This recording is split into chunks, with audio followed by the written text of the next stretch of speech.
Hello बच्चों, I am going to discuss the sample paper issued by the CBSE 2023 और 24 अभी जो issue किया है मैं वो पेपर डिस्कस कर रही हूँ. So in this video we will discuss question number 1 to 16 objective question discuss करेंगे. नेक्स्ट वीडियो में बाकी क्वेश्चन करेंगे, अदरवाइज बहुत लंबी वीडियोस हो जाएगी. तो एज यूजुअल आपको मालूम है जो आपका पेपर है 5 सेक्शन है ABCDE. ए सेक्शन हमारा कैरी करेगा 1 to question number 16 1 marks question है.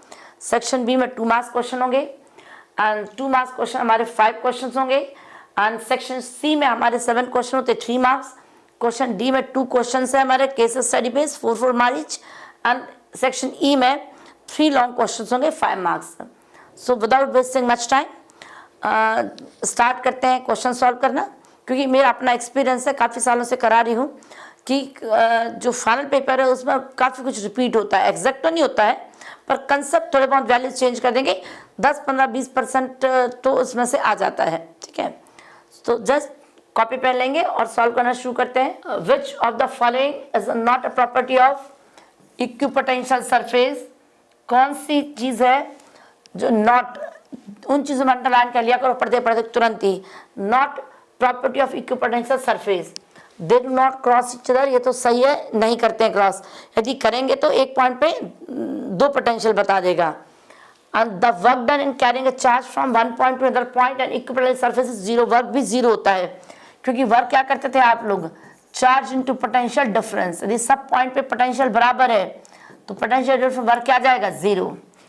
For uniform electrical field, uniform the concentric sphere it is not necessary. यदि हमारा यूनिफॉर्म इलेक्ट्रिकल फील्ड ऐसे लाइंस दे दी है तो जो इक्विपोटेंशियल लाइन है, इक्विपोटेंशियल सरफेस है, उसके परपेंडिकुलर होगा. सो दैट इज अ, इसमें सही आंसर. रॉन्ग है पर इसमें नॉट पूछा इसलिए ये सही आ गया. They can be imaginary sphere, ये हो सकता है इमेजिनरी स्फीयर. ठीक है, next. An electrical dipole place an electrical field. एक इलेक्ट्रिकल फील्ड में डायपोल रख दिया है. एंगल कितना दे दिया है हमें 30. टॉर्क कितना एक्सपीरियंस करता 4. हमें क्या निकालना, charge on dipole moment of length 2 centimetre. हमें डायपोल की लेंथ निकालनी है. तो टॉर्क का फॉर्मूला हमारा होता था, थोड़ा फास्ट करेंगे. टॉर्क का फॉर्मूला होता है PE sin थीटा. अब टॉर्क आपको दे दिया 4, P मुझे मालूम नहीं क्या दिया, चार्ज बाद में रख लेंगे. E की वैल्यू दे दिया 2 इंटू 10⁵ sin 30 की वैल्यू हाफ, 2 काट देंगे. P कितना आ जाएगा हमारा 4/10⁵. अब P कितना होता है, चार्ज इंटू डिस्टेंस, और हमें डिस्टेंस दे दिया है. अब देखो Q कितना आ जाएगा हमारा 4, डिस्टेंस यहाँ पर ले आएंगे 2 सेंटीमीटर है, तो 2 सेंटीमीटर का आप मीटर बना लोगे, ये आ जाएगा 5. तो ये 2 तो हमारा यहाँ चला गया और ये कितना आ जाएगा 3, ऊपर जाके माइनस, मतलब Q आ जाएगा हमारा 2 इंटू 10⁻³ -3 मतलब मिली. मतलब which option is correct, option C is correct. The next question is the question 3rd. The metallic plate expose to the white light emit electrons. ठीक है, which of the following colours of light the stopping potential be maximum. कौन सा chapter का question है, modern physics का question है. यहाँ पर हमारे सरफेस पर रेडिएशंस आएंगे और स्टॉपिंग पोटेंशियल हम लोग क्या करते थे, जो इंसिडेंट एनर्जी है उसको क्या बोलते थे हम लोग, E = hc/λ, और होता था E V0 कर देते हम. ठीक है, अब यहाँ पर जो स्टॉपिंग पोटेंशियल है that is reciprocal of the lambda. अब सोचो किस कलर के लिए. स्पेक्ट्रम में मैंने जो याद किया, याद कराती हूँ, सबसे ज़्यादा वेवलेंथ होती है रेड कलर के लिए, बस एक ही आता है, ताकि इसीलिए डेंजर सिग्नल भी रेड ही बनाते हैं. तो बस एक ही याद किया मैंने, सबसे ज़्यादा किसकी होती है, रेड कलर की, कम वॉलेट की. ठीक है, वेवग्योर में. तो इसमें कलर कितना आ जाएगा, मैक्सिमम स्टॉपिंग पोटेंशियल किसका होगा, जिसकी वेवलेंथ क्या है, मिनिमम. तो ये कितना आ जाएगा answer, wallet. Next question. When alpha particles are sent to the thin gold foil, most of them goes straight through the foil. सारे स्टेट क्यों जाते हैं, पढ़ते हैं. अल्फा पार्टिकल पॉजिटिव चार्ज वो तो है पर रीजन नहीं है.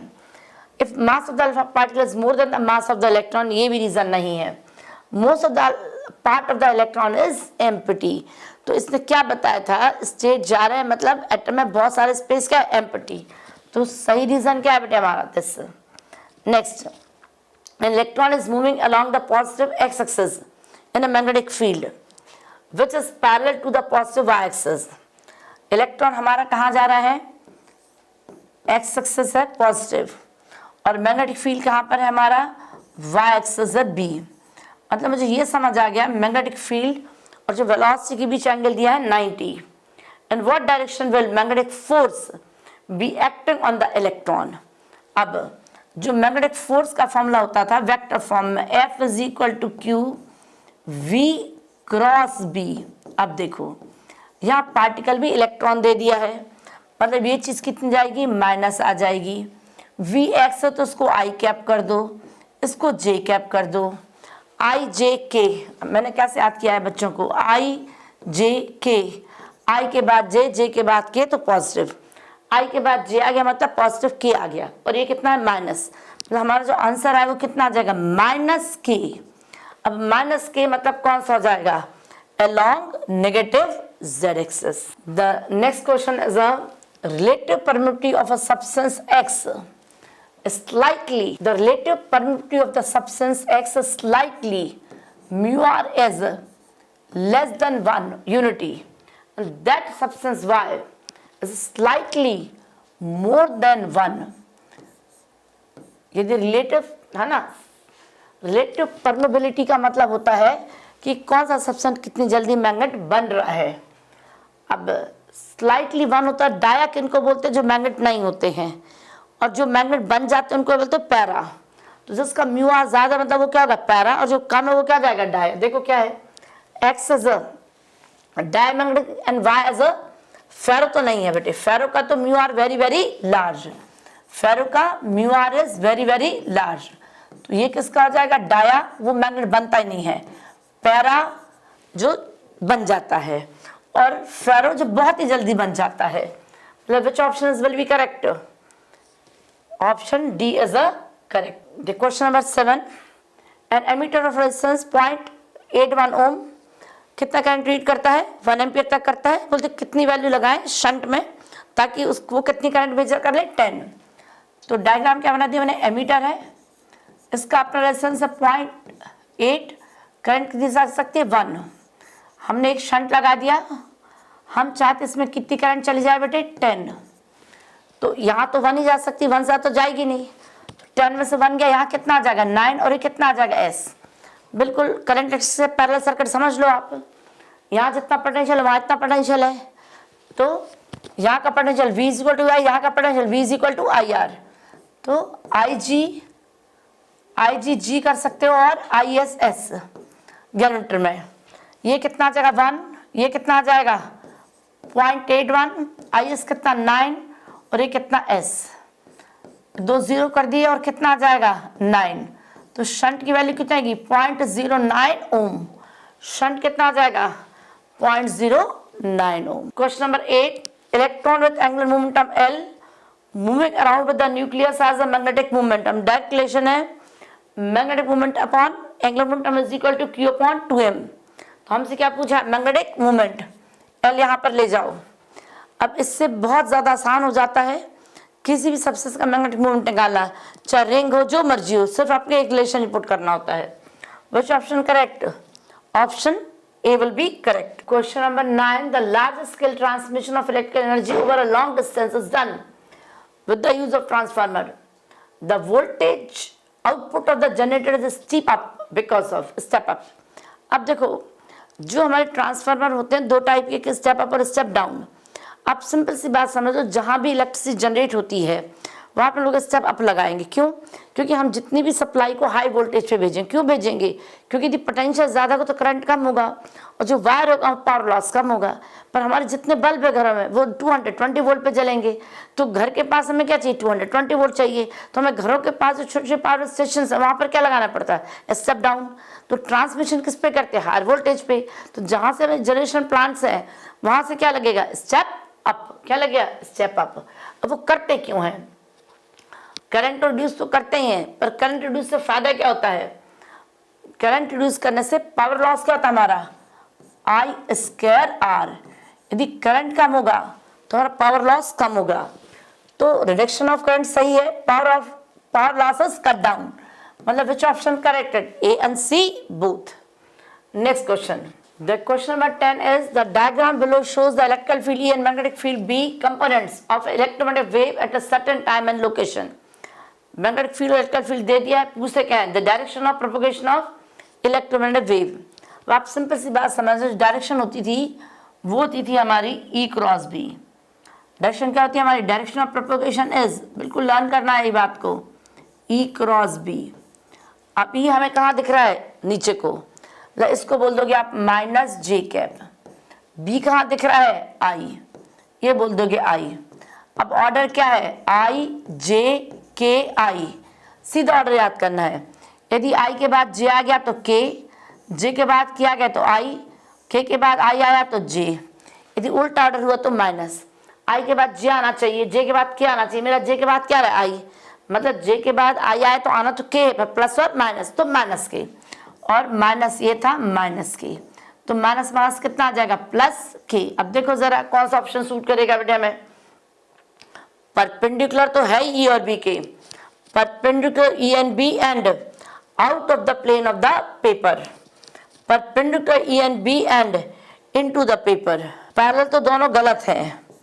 अब प्लस K को हम क्या बोलेंगे, C और D तो बिल्कुल गलत हो गया।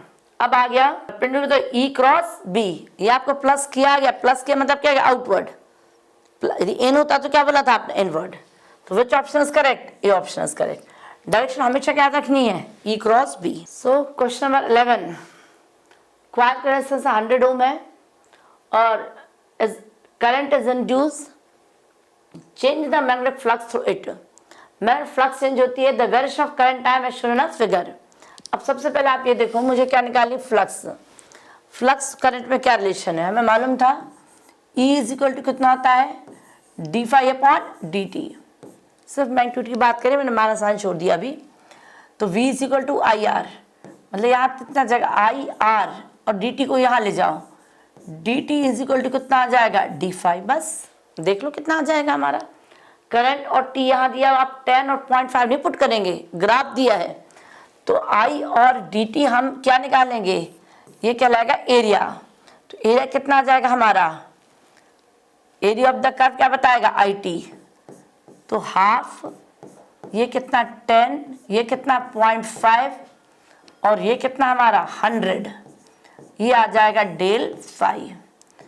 एक ये 0 कर दिया, ये 10 आ गया, 2.5 मल्टीप्लाई कर दोगे, डेल्टा फाई कितना आ जाएगा, 250 वेबर। वेबर किसकी यूनिट है हमारी, मैग्नेटिक फ्लक्स की। अब the energy, next question is energy of electron in nth orbit of hydrogen atom is -13.6 Z² upon n square electron volt. The negative sign of energy indicate that. अब negative sign क्या बताता है इसमें, electron is free to move, नहीं बेटा, electron is bound to the nucleus, kinetic energy of the electron is equal to the potential energy of the electron, ऐसा कोई relation नहीं है। atom is radiating energy, option is B, electron is bound to nucleus। the question 13 to 16 is assertion reason। assertion reason एक बार पूरा पढ़ लेना। वैसे A option कब आता है, जब दोनों सही हैं और B इसको करेक्ट एक्सप्लेन करता है, एंड B ऑप्शन कब आता है, जब दोनों सही है पर एक दूसरे को एक्सप्लेन नहीं कर सकता है। C कब आता है, जब हमारा ए ऑप्शन गलत है और बी ऑप्शन असर्शन सही है और रीजन गलत है। डी का बात है जब असर्शन ही सही है, हमारा ये गलत है, असर्शन गलत है।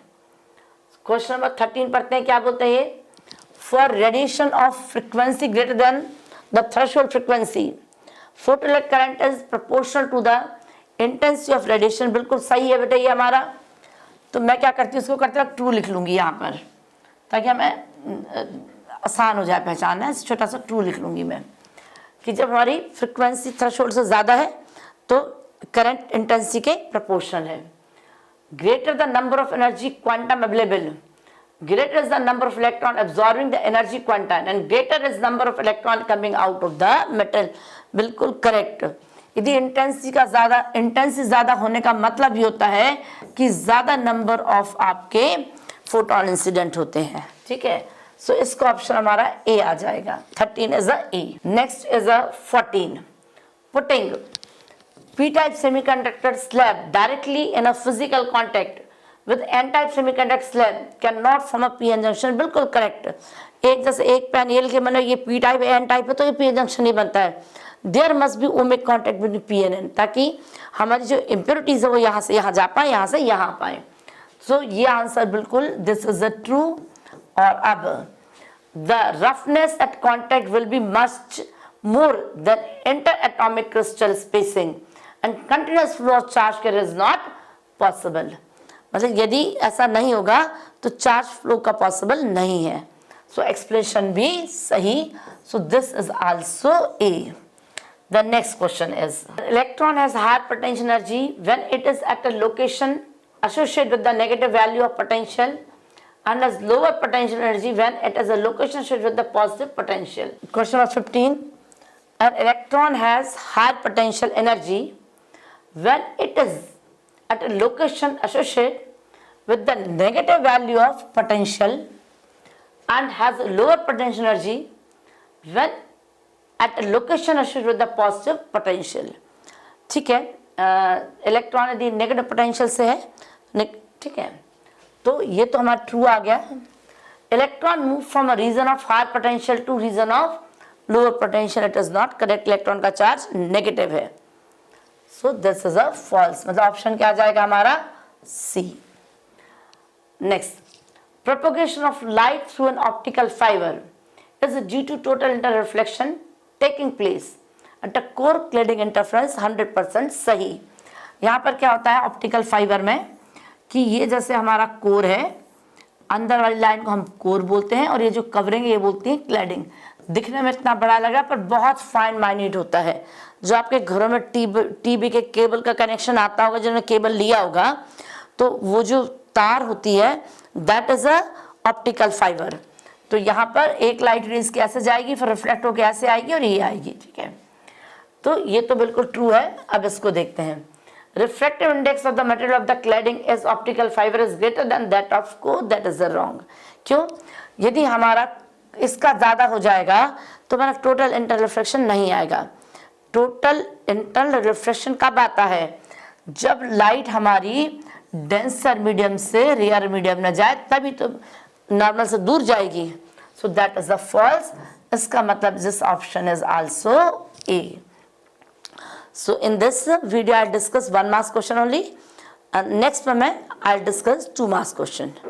और प्रैक्टिस करेंगे बच्चे, खुश होकर काम करेंगे। ओके देन, गुड लक बच्चों, all the best. Section B, और सेक्शन बी के सारे क्वेश्चन 2 मार्क्स हैं। So the question is name the device which utilise unilateral action of PN diode to convert AC into DC. अब AC into DC को कौन सी device convert करती है? उस डिवाइस का नाम क्या होता था? रेक्टिफायर।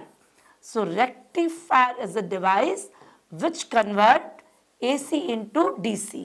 और कैसे हम डायग्राम बनाया करते थे, ये हमारा एसी था तो ये हमारा कैसे बन जाता था, हमारा यूनिडायरेक्शनल बन जाती थी।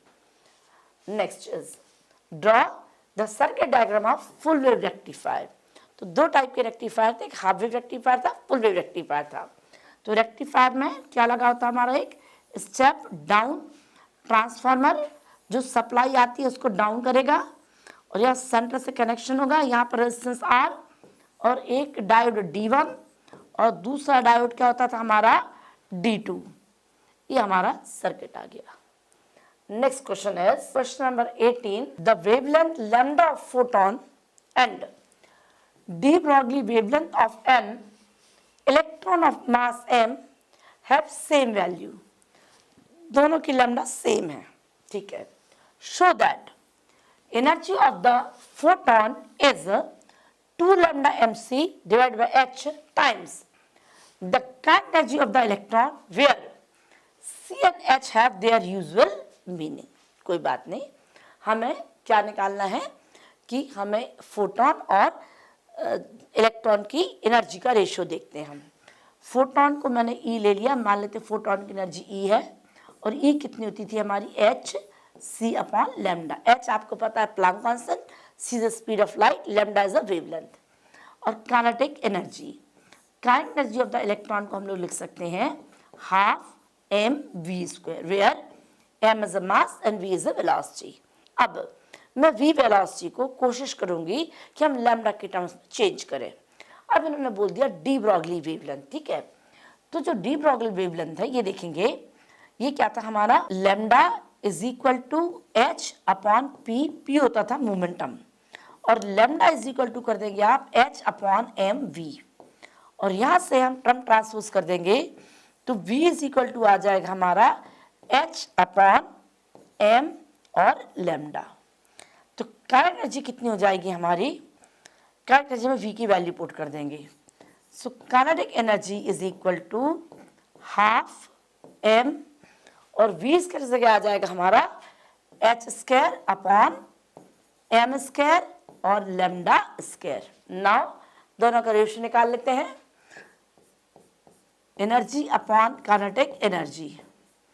एनर्जी कितनी है हमारी, H C upon lambda, put the values, good good good, H C upon lambda, और काइनेटिक एनर्जी कितनी है हमारी, हाफ एम एच स्क्वायर, और ये एम स्क्वायर और लैम्डा स्क्वायर मैंने ऊपर भेज दिया, यहाँ 2 ऊपर जाएगा, देख लेते, एक एम कैंसिल हो जाएगा, एक एच कैंसिल हो गया, एक लैम्डा कैंसिल हो गया, या कितना आ जाएगा 2 M C lambda divide by कितना बच गया H.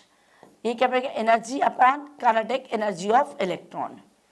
Energy of the photon is equal to, क्या दिया था बेटे हमें, 2 लैम्डा एम, तो अरेंज कर देते हैं 2 lambda M C upon H. Kinetic energy को यहाँ भेज दो, काइनेटिक एनर्जी हैंस प्रूफ। इसमें बहुत सारे क्वेश्चंस बनते हैं, अभी एनर्जी पूछ लिया, कई बार प्रोटॉन हो जाएगा, कई बार इलेक्ट्रॉन हो जाएगा, पर कंसेप्ट आपने याद रखना कि हमने कैसे इसको सॉल्व करना है। ये हमारा ड्यूल नेचर का क्वेश्चन हुआ। The next question, question number 18। Question number 18 भी 2 मार्क्स का है। नाउ द क्वेश्चन नंबर 19 क्या बोलते हैं, ये ray of monochromatic light, monochromatic का मतलब होता है जिसकी एक वेवलेंथ होती है, passes through an equilateral glass prism. Equilateral का मतलब है जिसके सारे एंगल 60 हैं, such way that angle of incident is equal to angle of emergence. जितना एंगल हमारा इंसिडेंट है उतना ही क्या हमारा एंगल इमर्जेंस। मतलब सिंपल सी बात क्या समझाएगी, एक प्रिज्म दिया है और इक्विलैटरल है, मतलब इसके सारे एंगल कितने हमारे 60, और यहाँ से यदि एक लाइट है, ये इंसिडेंट होती है, यहाँ पर हम क्या डाला करते थे नॉर्मल, फिर लाइट यहाँ चली गई, इस एंगल को हम लोग बोलते थे आई, और यहाँ पर मैंने नॉर्मल ड्रा किया और यहाँ रेज चली गई, तो ये जो ई एंगल था ये भी हमारा आई के बराबर है। किसी बुक में इसको I1 लिखा होता है और यहाँ पर ई भी लिखा होता है, I2 भी लिखा होता है, आपने जैसा पढ़ा है वैसा समझ सकते हैं। अब क्या बोलते हैं, ये दोनों बराबर दे दिए हैं, क्वेश्चन में दे दिए हैं I1 is equal to I2 और I1 इज इक्वल टू ई दे दिया है। आगे क्या बोलते हैं, each of this angle is 3/4 times the angle of the prism. और ये जो एंगल है, जो आई एंगल है, ये 3/4 of the angle of prism है। कैपिटल ए को हम लोग नोट करते हैं एंगल ऑफ प्रिज्म से। Determine the angle of deviation and refractive index of the glass prism. हमें एंगल ऑफ डेविएशन निकालना है और ग्लास प्रिज्म निकालना है। कोई बात नहीं, करते हैं बेटे। हमें जो एंगल ऑफ डेविएशन मालूम था, वो बिल्कुल बेसिक फॉर्म क्या था एंगल ऑफ डेविएशन का, delta is equal to I1 plus I2 minus R1 plus R2। ये बिल्कुल बेसिक फॉर्मूला होता था, जिसको कुछ भी नहीं आता उसको बिल्कुल मालूम है, बिल्कुल बेसिक फॉर्मूला है। अब हमारा जो I1 I2 भी लिखा हो सकता है, किसी से बुक में जो डेल्टा लिखा होगा ये I प्लस ई भी लिख सकते हैं हम लोग, है ना। और जो R1 R2 किसके बराबर होता है, स्टैंडर्ड नोटेशन है R1 प्लस R2 हमारा A के बराबर है, और एक कौन सा एंगल होता है इन दोनों के बीच का, तो ये कितना आ जाएगा हमारा 60। R1 प्लस R2 कितना आ जाएगा हमारा 60। अब ये वाला एंगल देखो I कितना आ गया हमारा 3/4 और ए एंगल कितना है 60, तो ये आ जाएगा 15 और 15 3 जा कितना आ जाएगा 45। मतलब delta is equal to 45 plus 45 और ए यहाँ पर -60, मतलब 90 माइनस 60, डेल्टा आ जाएगा 30। सो एंगल ऑफ डेविएशन हो गया 30, और उसको हम एंगल ऑफ मिनिमम डेविएशन भी बोल सकते हैं। क्यों बोल सकते हैं मिनिमम डेविएशन? क्योंकि यहाँ पर angle I is equal to E के बराबर है। अब नेक्स्ट हमें निकालना म्यू। हम किसी भी सरफेस से म्यू निकाल सकते हैं। यदि मैंने बोला ये हमारा एंगल ऑफ मिनिमम डेविएशन है, कैसे बोल दिया मैंने कि I और ये क्या है बेटे हमारे बराबर। तो देखते हैं कैसे आ जाएगा हमारा। इस सरफेस पे यदि हम जाते हैं तो ये वाला एंगल कितना हमारा R1, और वैसे भी डायरेक्ट जो फॉर्मूला था म्यू का कितना होता था, दो ढंग से करते हैं आप। Mu is equal to sine A plus delta M upon 2 divided by sine A upon 2। यदि ये वाला फॉर्मूला भूल जाते हैं बच्चे आप, ठीक है, चलो इसमें पुट कर देती हूँ, फिर भूल जाते तो कैसे याद करना आपने। साइन 60 प्लस 30 डिवाइडेड बाय 2 और साइन 60/2, यह आ जाएगा साइन 45 और साइन 30। साइन 45 1/√2 और 1 ये होगा 1/2, 2 पर चला जाएगा 2/√2, तो ये आ जाएगा हमारा √2 आ गया। ये अगर म्यू की वैल्यू आ गई √2। अब यदि आप ये फॉर्मूला भूल जाते हैं तो आप कैसे करेंगे? यदि आप फॉर्मूला भूल जाते हैं तो आप सिर्फ इस सरफेस पे आ जाएगी। ये कितना है म्यू किसका एयर, और ये कितना म्यू किसका हमारा ग्लास, ठीक है। तो आप स्नेल लॉ क्या लगा लोगे, mu air sine I is equal to mu glass sine R. देखो जरा आप, ये तो 1 आ गया, साइन आई कितना निकाला है 30, म्यू ग्लास मालूम नहीं, और साइन आर कितना हो जाएगा हमारा साइन आर। साइन आई कितना निकाला है बेटे हमने, साइन आई निकाला है हमने 45, 1 आ गया, साइन आई था साइन 45, ये आ जाएगा म्यू जी, और साइन आर आ जाएगा 30। ये कैसे पता चला आपको 30? यहाँ पर R1 प्लस R2 कितना था 60। जब हमारा ये दोनों बराबर हैं तो ये दोनों भी बराबर होंगे, तो R1 is equal to R2, और ये कितना है हमारा 60/2 मतलब 30। तो यहाँ कितना आ जाएगा हमारा साइन 45 1/√2 और म्यू जी, और ये कितना आ जाएगा हाफ, 2 आप इधर ले जाओ 2/√2 और ये आ जाएगा म्यू जी। अब इस 2 को हम क्या ले सकते हैं, √2 मल्टीप्लाई √2/√2, ये आ जाएगा म्यू जी। √2 को काट दिया तो म्यू जी की वैल्यू आ जाएगी √2। तो कैसे भी आप कर सकते हैं। I am coming to the next question. The next question is the heating element, इस सेकेंड चैप्टर से आ गया, अभी लाइट का क्वेश्चन था। A heating element using nichrome, nichrome alloy है, निकल और क्रोमियम का बना होता है। Connected to 230 volt supply, draw initial current of 3.2 ampere. जो इनिशियल करंट इसमें से फ्लो कर रहा था वो हो रहा था हमारा 3.2 ampere, which settle after a few seconds to steady state। थोड़ी देर के बाद जो करंट है वो हमारा सेटल हो जाता है 2.8 ampere. What is a steady temperature of the heating element if the room temperature is 27 degree Celsius? यदि हमारा रूम टेम्परेचर है 27 degree Celsius, and the temperature coefficient of resistance of nichrome is alpha is equal to 1.7 into 10⁻⁴ पर degree Celsius. NCERT का question है, बिल्कुल डिक्टो question है, कोई value भी नहीं चेंज की हुई है। मैंने एनसीईआरटी की वीडियो बनाई हुई है, उस पर भी क्वेश्चन दिया, करंट इलेक्ट्रिसिटी का है। आई थिंक 6 और 7 नंबर का क्वेश्चन होगा। कुछ भी नहीं इस क्वेश्चन में, सिंपल क्या दिया है कि हमने टेम्परेचर चेंज किया, किस टेम्परेचर पर करंट हमारा कितना हो जाएगा 2.8। हमें रेजिस्टेंस तो मालूम है कि रेजिस्टेंस हमारा वेरी करता है टेम्परेचर के साथ। क्या फॉर्मूला लिखते थे आप लोग रेजिस्टेंस का? RT is equal to R0 1 plus alpha delta T. अब यहां पर हमें क्या दे दिया है? करंट। क्या दे दिया है? करंट। तो ओम सा क्या होता है? V is equal to I R. अब इस रेजिस्टेंस को मैंने करंट के फॉर्म में चेंज करना है, तो हम कैसे करेंगे? V upon I is equal to are.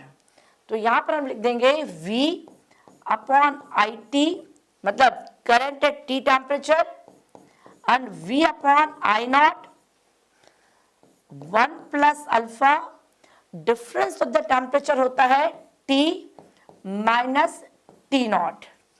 We तो हमारा कैंसल आ जाएगा, टर्म ट्रांसफर कर देते हैं। I naught is equal to I T 1 plus alpha T minus T naught, और वैल्यू डाल के आंसर आ जाएगा। मेरी वीडियो करंट इलेक्ट्रिसिटी की एनसीईआरटी क्वेश्चन डिक्टो क्वेश्चन है बेटे, कुछ भी नहीं बदला इसमें, बस वैल्यूज डालनी है और आंसर आ जाएगा। आई नॉट की वैल्यू कितनी थी हमारी? 3.2, ये कितना है 2.8, and 1 plus alpha 1.7 into 10⁻⁴, temperature T मालूम नहीं, और ये हो जाएगा 27।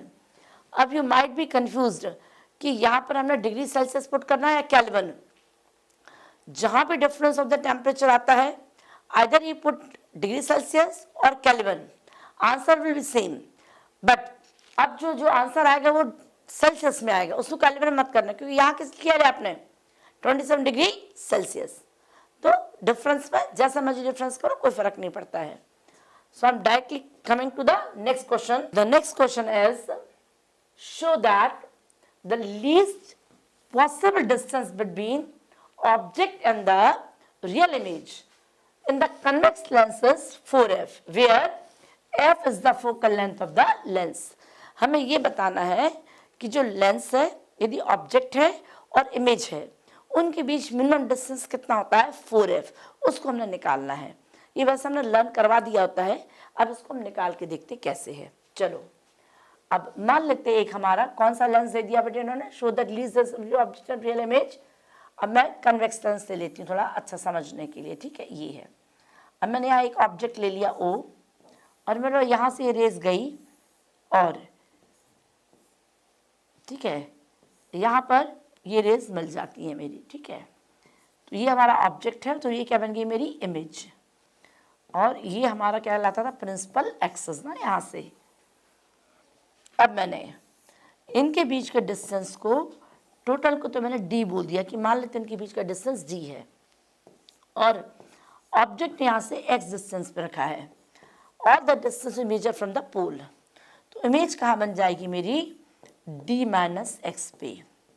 अब हम ये d डिस्टेंस निकालने की कोशिश करते हैं। हमारा फॉर्मूला क्या था लेंस का? 1/f is equal to 1/v minus 1/u। 1/f as it is रहा, v क्या है, हम इसी डायरेक्शन में जा रहे हैं, यही से मेजर करते हैं। v क्या है हमारा पॉजिटिव, मतलब v की जगह जाएगा 1d माइनस एक्स, और u कितना है यहाँ से, ये डिस्टेंस से आ गया, तो कितना आ जाएगा माइनस माइनस प्लस 1/x। अब मैंने कर दिया d minus x into x, LCM ले लिया, यहाँ जाएगा x plus d minus x 1/f। x हमारा कैंसिल आ गया, क्रॉस मल्टीप्लाई कर देते हैं, dx यहाँ पर dx minus X square is equal to df। अब हम डी की वैल्यू निकालते हैं इन टर्म्स ऑफ एफ। अब यहाँ पर मैं क्या करूँगी, टर्म ट्रांसपोज कर लेते हैं। एक्स स्क्वायर कर दिया, इधर जाके माइनस डी एक्स आ गया plus D F is equal to 0 आ गया हमारा। पहले हम एक्स की वैल्यू निकालते क्वाड्रेटिक इक्वेशन से। क्वाड्रेटिक इक्वेशन क्या होता था हमारा, यदि इक्वेशन हमारा A X square plus B X plus C is equal to 0 होता था, तो एक्स की वैल्यू क्या होती थी, minus B plus minus under root of B square minus 4ac upon 2a। यहाँ देखते हैं, अब हम पुट करते हैं बेटे एक्स की वैल्यू। एक्स कितना आ जाएगा हमारा, b मतलब minus minus plus D plus minus B square मतलब d का स्क्वायर। अब यहाँ पर ये कितना है बेटे हमारा, प्लस 4ac मतलब माइनस 4, ए की जगह 1 आ गया और ए सी की जगह आ जाएगा हमारा D F, 4ac D F आ गया, अपॉन कितना आ जाएगा 2 आ गया। ठीक है, अब हम देखते हैं, अब जो x की वैल्यू है हमारी, है ना, x की वैल्यू हमारी प्लस डी हो सकती है और ये वैल्यू हमारी पॉजिटिव कब होगी, this value will be positive when D square is greater than the 4df। D काट दिया तो d is greater to the 4f, मतलब जो d है वो हमारा किसका हो जाएगा, is greater to the 4f, मतलब मिनिमम जो डिस्टेंस है वो कितना चाहिए, 4f। 4f से ज्यादा होगा तो चल जाएगा, पर 4f से कम में इमेज नहीं बनेगी। Got it, clear question. तो डिस्टेंस मिनिमम कितना होना चाहिए, 4f। The next question is, और मैं दिया है आपका, N astronomical telescope in normal adjustment and straight black line of length l is drawn on the objective lens। हमने ऑब्जेक्टिव लेंस पे एल शेप की लाइन ड्रॉ कर दी। The eyepiece form real image of this line whose length is a small l। What is the angular magnification of the telescope? सबसे पहले तो हम normal adjustment समझते हैं क्या होता है। तो नॉर्मल एडजस्टमेंट ऐसा होता था कि जहाँ पर ये जो हमारा ऑब्जेक्टिव लेंस है, वो जो आई लेंस है, इनके जो फोकस थे वो कोइंसाइड करते थे, तो हम इसको बोलते थे ये f0 और ये कितना है fe। जो इन दोनों के बीच का डिस्टेंस है, जो इनका सेपरेशन है, उसको हम लोग बोल देंगे x is equal to f0 plus fe। ठीक है, अब इन्होंने क्या किया, बोला हमने ऑब्जेक्टिव लेंस पे ही एक ऑब्जेक्ट रख दिया एल शेप का, तो ऑब्जेक्टिव लेंस पे जो हमने एल शेप की लाइन ड्रॉ की उसको हम ऑब्जेक्ट मान लेंगे और इसको हम आई पीस को लेंस मान लेंगे। अब हम इसके लिए v बना लेते हैं कि v इमेज कहाँ बन रही है। तो हमारा लेंस फॉर्मूला कितना था, 1/f is equal to 1/v minus 1/u। अब देखो, ये तो हमारी फोकल लेंथ किसको हो गई, आई पीस की हो गई। v तो मुझे मालूम नहीं कहाँ है।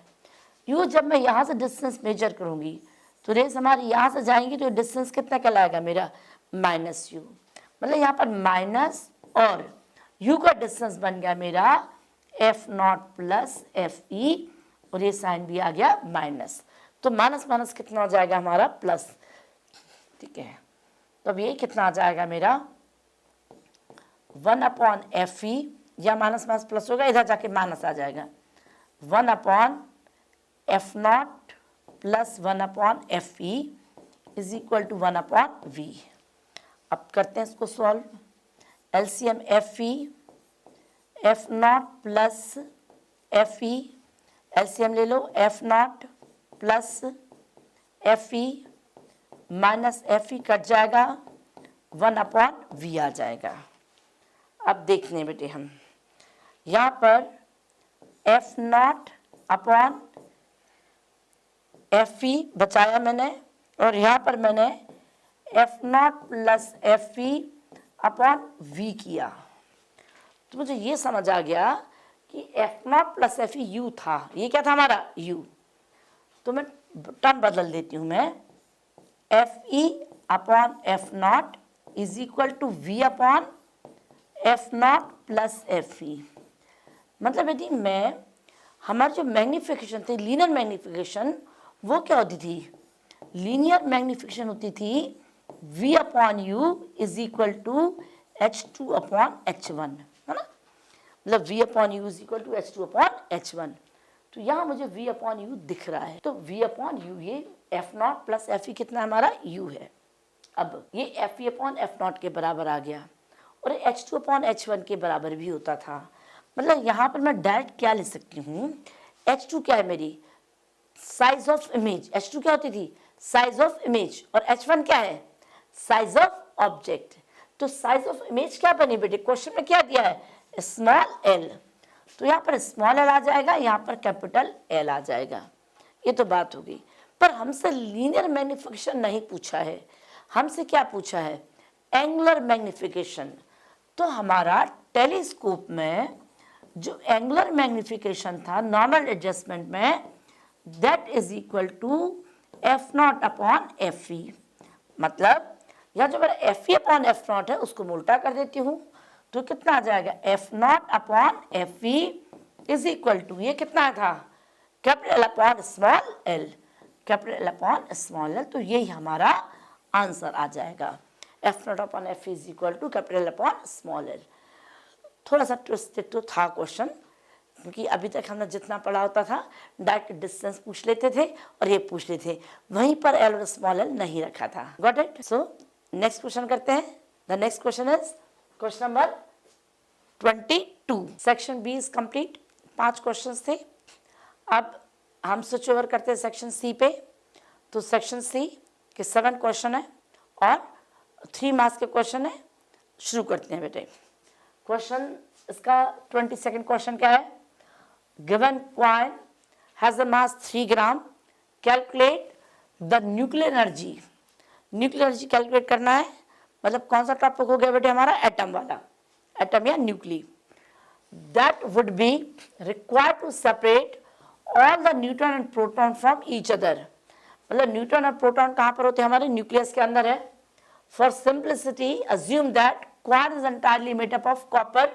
तो कॉपर को हम कैसे लिखेंगे, 29 कॉपर 63, और इसको हम बोलते हैं जेड कॉपर ए, ये भी तरीका है, ठीक है। ऑफ मास, इसके न्यूक्लियस का मास दे दिया है, और मास ऑफ एक प्रोटॉन दे दिया है, मास ऑफ एक न्यूट्रॉन दे दिया है। तो हमें क्या कंसेप्ट लगाना है कि कितनी सेपरेट करने में कितनी एनर्जी लगेगी, ठीक है। उसको हम लोग और क्या निकालते हैं, बाइंडिंग एनर्जी में निकालते थे। तो बाइंडिंग एनर्जी का क्या फॉर्मूला लिखते थे आप लोग, energy is equal to, binding energy लिखते थे आप delta M C square. Delta M कहलाता था मास डिफेक्ट, और डायरेक्टली करते थे। यदि मास डिफेक्ट हमारा एएमयू में आता है, यदि इसको हम यूनिट ना कन्वर्ट करें, एएमयू में ही रहने दें, तो जो हमारी 1 एएमयू में है कितनी एनर्जी देता है, 931 मेगा इलेक्ट्रॉन वोल्ट। तो हम सिर्फ मास इफेक्ट निकालेंगे और 931 मेगा इलेक्ट्रॉन वोल्ट से मल्टीप्लाई कर देंगे, इतना ही करना है हमने। अब डेल्टा एम कैसे निकालना है, तो डेल्टा एम क्या होता है हमारा, मास इफेक्ट होता है हमारा Z mass of proton plus A minus Z mass of neutron and mass of nucleus. मैंने कैसे याद कर लिया है, 2 चीजें हैं तो प्लस, 1 चीज है तो माइनस, कंफ्यूजन ना हो। प्रोटॉन और न्यूट्रॉन का मास प्लस, अब नंबर ऑफ प्रोटॉन कितने होंगे जितना इसका जेड है, मतलब जेड कितना है हमारा 29, तो 29 और एक मास, एक प्रोटॉन का मास कितना है 1.007825। नेक्स्ट मास ऑफ न्यूट्रॉन, तो ए माइनस जेड, ए कितना ए 63 माइनस 29, दैट विल बी 4 और 34। तो ये हो गया नंबर ऑफ न्यूट्रॉन। तो यहाँ करेंगे 34, हाँ करो बच्चे, गुड।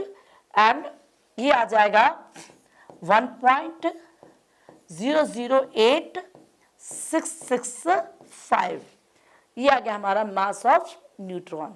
अब माइनस करना है मास ऑफ न्यूक्लियस, तो माइनस कितना आ जाएगा 62.92960।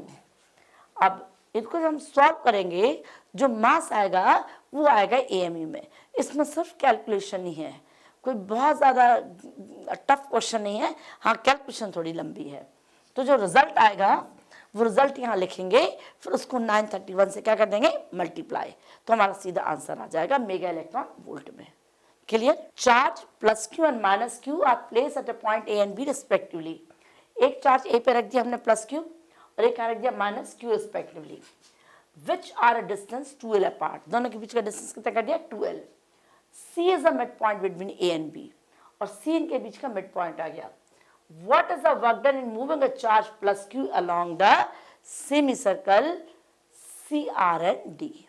हमने क्या निकालना है बेटे कि हमें यहाँ से कोई चार्ज मैं C से D पे लेके जाती हूँ तो मुझे कितना वर्क करना पड़ेगा। अब सिंपल सी बात ये है कि हमें ये पता होना चाहिए कि C पॉइंट पे पोटेंशियल कितना है और D पॉइंट पे पोटेंशियल कितना है, क्योंकि जो वर्क डन है that does not depend upon the path followed।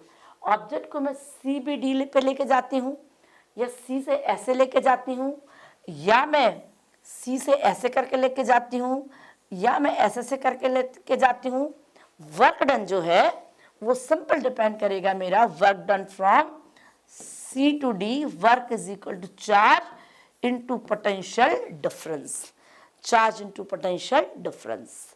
अब हमें पोटेंशियल डिफरेंस निकाल लेना है। अब जो हमारा C पॉइंट है उस पर पोटेंशियल किस किस से होगा बताओ। इस A वाले चार्ज से भी पोटेंशियल होगा और B वाले चार्ज से भी क्या आ जाएगा पोटेंशियल। तो देखो बेटे जरा, जो C पे पोटेंशियल होगा, अब A से भी डिस्टेंस कितना L है और B से भी डिस्टेंस कितना L है, तो पोटेंशियल का फॉर्मूला कितना था बेटे पॉइंट चार्ज से K Q अपॉन R। यदि K के टर्म में नहीं याद रहता है तो 1/4πε0 Q अपॉन R, ठीक है। तो A वाले से जो डिस्टेंस आ गया कितना आ जाएगा K Q अपॉन L, और B पे माइनस चार्ज है तो minus K Q upon L, मतलब C पे पोटेंशियल तो हमारा हो गया 0। अब D पे पोटेंशियल देख लेते हैं बेटे हम VD। अब D पे भी पोटेंशियल हमारा प्लस चार्ज से भी होगा और माइनस से भी होगा। अब इस प्लस से देखते हैं डिस्टेंस कितना है। यदि ये वाला डिस्टेंस L दिया है, ये सर्कल है, तो ये डिस्टेंस भी कितना हो जाएगा हमारा L, मतलब A पॉइंट से डिस्टेंस हुआ 2L प्लस L 3L। तो अब यहाँ पर आ जाएगा K Q upon 3L minus, अब माइनस चार्ज से डिस्टेंस कितना है अकेला L, मतलब ये आ जाएगा K Q अपॉन L। अब यहाँ से मैं K Q upon L common ले लूंगी, 1/3 माइनस 1, यहाँ चला जाएगा कितना आ जाएगा K Q upon L minus 2/3।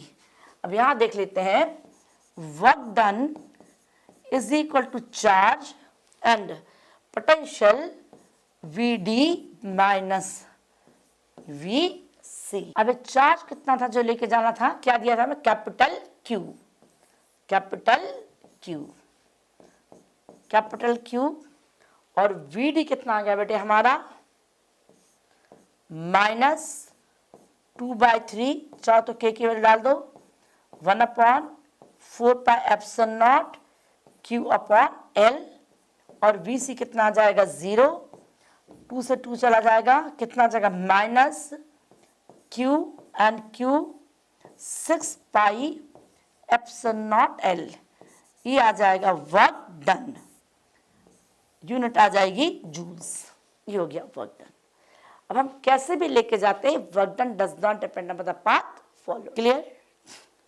The next question is the total energy of electron in the first excited state of hydrogen atom is about 0.34 electron volt. अब आप ये समझो फर्स्ट एक्साइटेड स्टेट का मतलब क्या होता था। पहले हम थोड़ा सा एनर्जी बता देती हूँ मैं।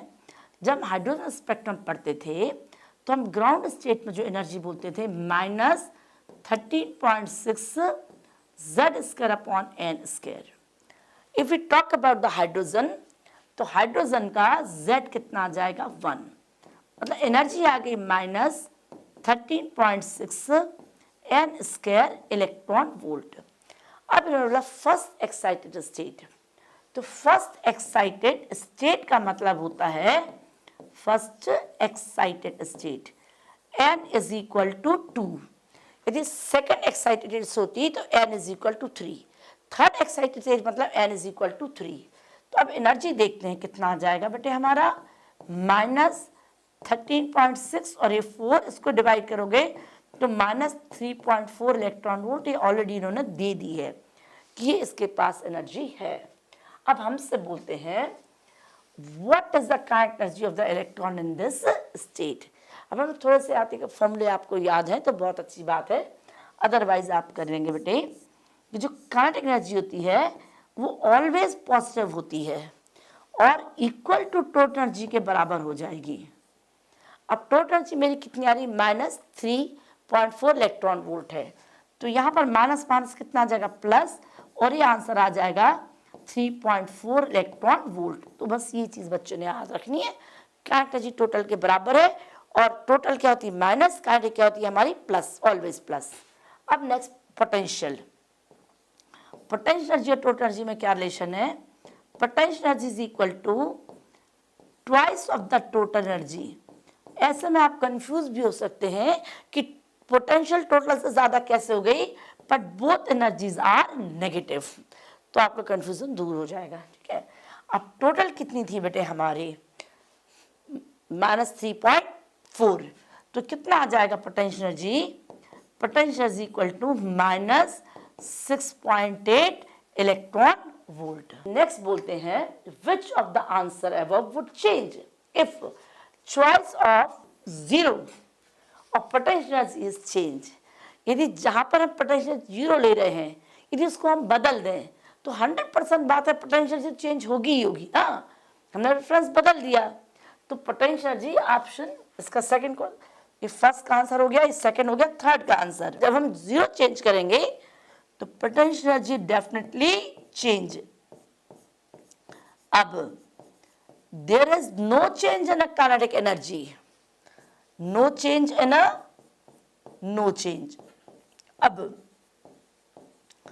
जब पोटेंशियल चेंज हो गई, काइनेटिक चेंज नहीं हो रही है, तो टोटल तो चेंज होगी ना, total also change, total energy change, total energy change.